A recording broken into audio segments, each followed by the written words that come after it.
Voici Rouen, 5e port français. Sa cathédrale, haute de 150 mètres, est un bel exemple de l'architecture gothique en France.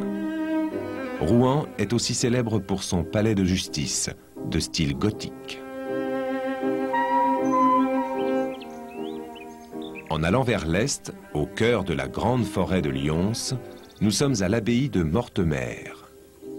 Au Moyen-Âge, les moines mènent ici une vie de prière. Les bâtiments sont très beaux et les rois de France y viennent en visite. Et cette silhouette, c'est le pont de Normandie. Inauguré en 1995, il relie les deux côtés de la baie de Seine. C'est un nouvel axe important entre le nord et le sud de la France. Dans cette région, l'élevage est une activité importante. Ces fromages sont très renommés. Mais il y a aussi le tourisme le long de la côte, comme ici, à Honfleur. Et les activités des ports industriels.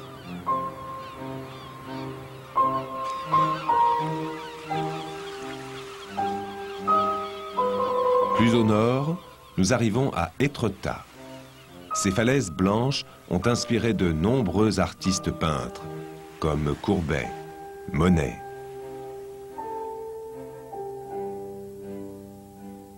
La Normandie est fière de son art roman, comme ici à Caen, avec l'abbaye aux Dames.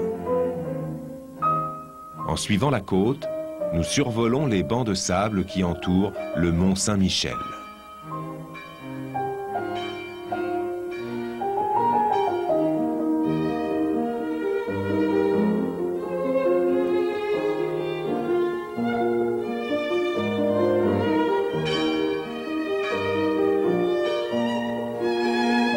Le mont Saint-Michel est un des lieux les plus touristiques de France.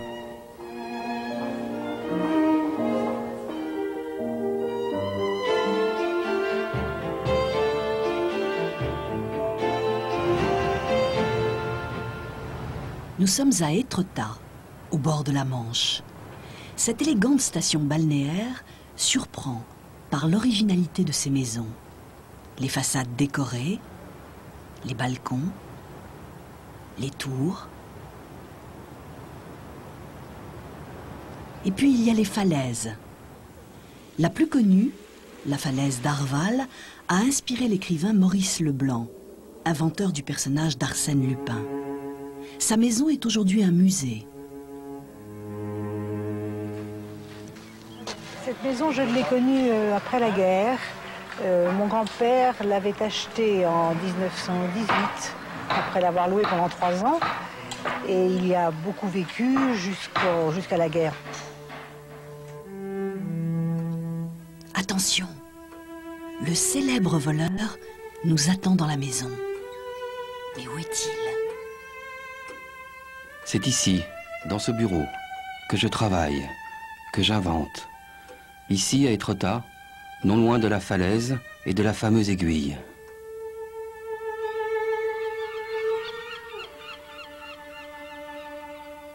Un homme frappe à la porte. Mais c'est Lupin.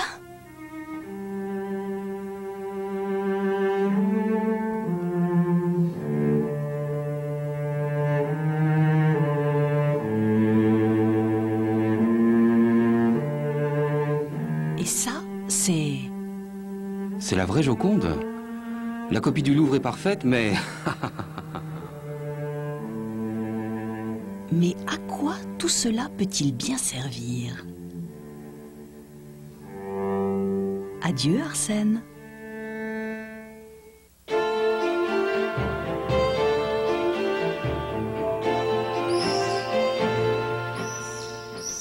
Le soleil se lève sur la baie du Mont Saint-Michel.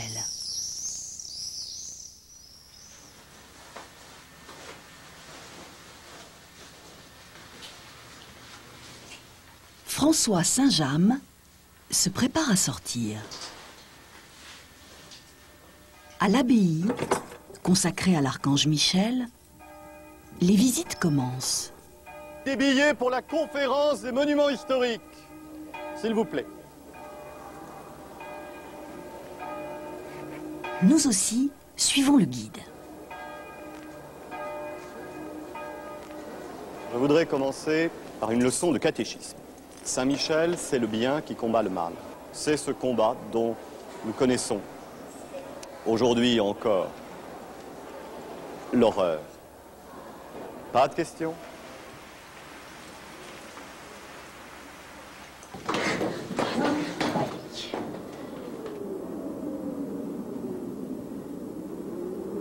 Quelle fatigue de monter ces marches les unes après les autres. Mais ça en vaut vraiment la peine, non? Alors profitez, mesdames, messieurs, un instant, encore 1 minute, parce que nous allons redescendre de la lumière vers les ténèbres.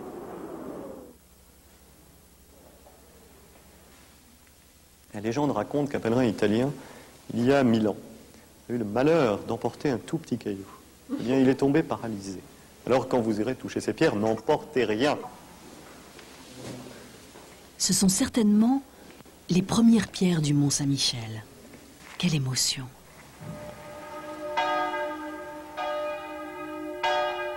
La journée est finie.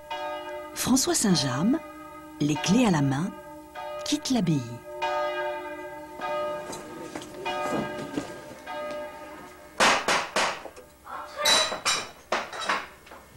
C'est moi, ma Minette. Comment ça va? Ça va bien, Cette visite s'est bien passée. Ça s'est bien passé. Je vois que vous m'attendiez pour le thé.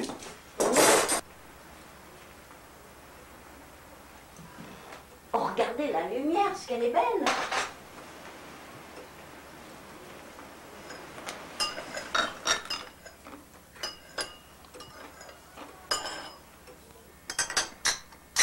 Depuis que je suis au Mont, j'ai aussi découvert la solitude.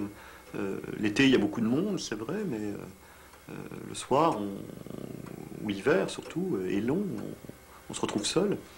Alors quand Madame Lebrec est là, j'ai la soupe qui m'attend tous les soirs, et c'est formidable.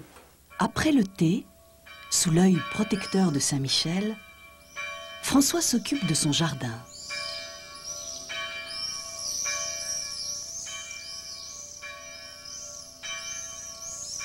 Le soleil se couche sur l'abbaye qui retrouve sa tranquillité.